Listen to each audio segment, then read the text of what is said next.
Top of the sternocleidomastoid, we have the external jugular vein here.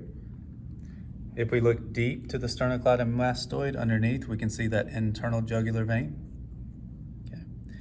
If we look right through here, up under the mandible, we can see the retromandibular vein, just there. If we look under the angle of the mandible right through here, we can see the facial vein traveling with the facial artery. And then of course at the very front, we can also see that anterior jugular vein as well. Looking at this model, we can see the branches of the carotid artery. First, we see the common carotid artery and the vagus nerve on top of it.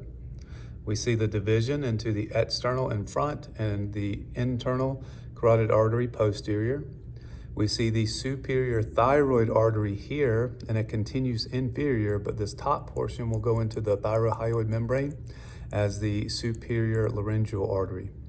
The next branch on this, branch number 2, is the lingual artery. And then this third branch, which travels underneath the mandible and then pops out here in front, is going to be the facial artery. If we look at this model here, we can see the branches of the common carotid, and then we can see the subclavian. We can see internal thoracic artery is just here. We can see the vertebral artery is just here.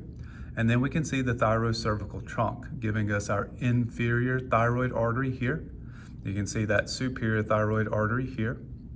We can then see the transverse cervical artery here, which will eventually give us our dorsal scapular artery.